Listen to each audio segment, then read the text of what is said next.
Did testosterone play an important part in the Ray Rice domestic violence incident? We think that it did. Yeah, I mean, when you look at the video, what you see is this powerfully built, high-T guy who's completely out of control. Now, that doesn't mean that everybody who has high T is going to be out of control. Well, there's a lot of reasons for domestic violence. Sure. I mean, the person could come from a house where there is domestic violence. He could come from a culture that condones it or at least doesn't dismiss it. And he could have been beat as a kid himself. But testosterone does play a part. Well, there's really three testosterone-related factors here. The first one is aggression. The second one is anger fueled by testosterone. And the third one is the punisher-enforcer syndrome.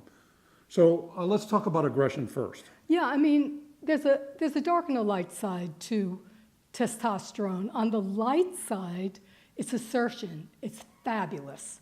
The person has drive. The person has focus. The person will to win. Yeah, which you see, of course, in sports. That's exactly what football players need. Right. But the dark side is that the person can be violent.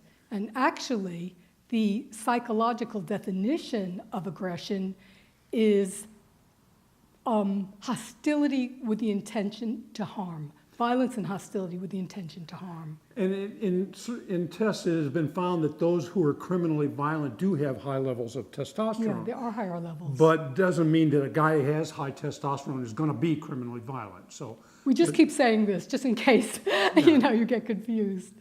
So that's the aggression center, but that's big. I mean, and part of the thing is that the aggression center in a male brain is much larger than a woman's. Well, and add that to the fact that these are people who are trained to be aggressive. So there's all that going for it. And then there's another thing about the brain. Women's brains are connected. Their aggression center is connected to their center of reason. And that was done because women were smaller. Women were more capable of being hurt. And also, you didn't want them flying off the handle and killing annoying children. So women have to stop and think before they start getting too aggressive. And men go immediately to fight or flight. And of course, in this case, we know it was fight. Yeah, which brings us, of course, to that whole anger thing. Right. Now, when a man gets angry, he gets a shot of testosterone, which goes to his aggression center in his brain.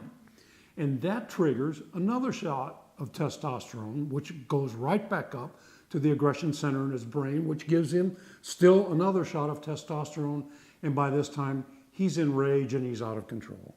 And the whole thing takes like a split second. And again, not every time a guy is angry, he's going to go from 0 to 10 the way he did in the Ray Rice video.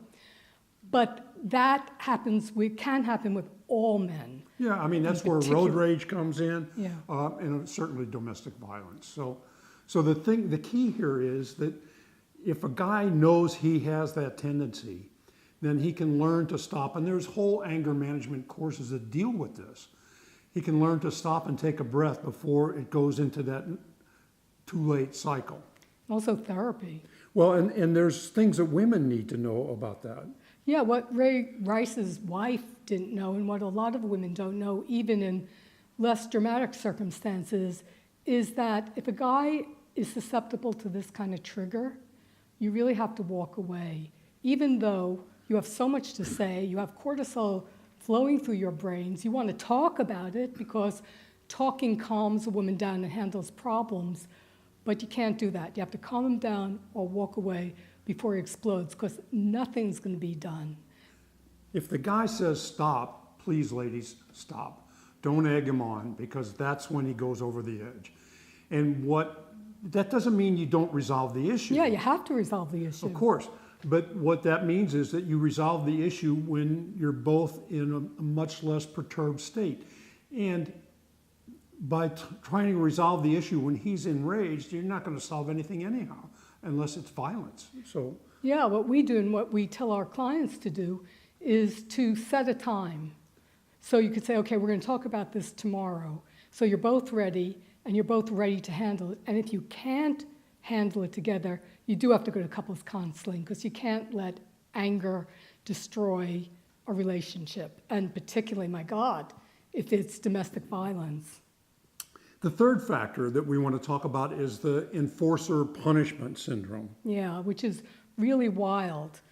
It's when we found that researchers did a test on men in a competitive situation, and they found that if a man felt that he was being disrespected Or wronged, Yeah. or he saw someone else doing something wrong, he wanted to punish that person. yeah, and his testosterone went up, and particularly there's a kind of testosterone that's testosterone concentrate that went up. And so he punishes the person who's doing the wrongdoing. And if he perceives that the wrongdoing is being done to him, then he wants to retaliate right away. And he does that, and he even feels good about it. He does, and that's not like a character flaw. There's actually a physical element of that too. He gets a shot of a pleasure hormone. So all those factors come into play. Yeah. Why don't you wrap it up? Okay, ladies and gentlemen. So when you're looking at anger or domestic violence, you really do have to be aware of those three characteristics of testosterone: aggression, Anger, yep, and the potential for 0 to 10 anger, and the punishment element. And just to cap this thing, there's certain things that have to be done here. In the NFL and the military, where domestic violence is rampant, education is really the key. Punishing people by, it has to be done, of course, suspending these people, and no tolerance. Zero. No That's tolerance horrible. for any abuse to women or Just terrible, children. yeah. And education for everybody to prevent it from happening. This has to be out there in the public and talked about. Absolutely. To find out more about this and other hormone-related incidents, Go to our website, and most importantly, read our book. so that's why they do that. Men, women, and their hormones. Have great relationships. And happy Landings.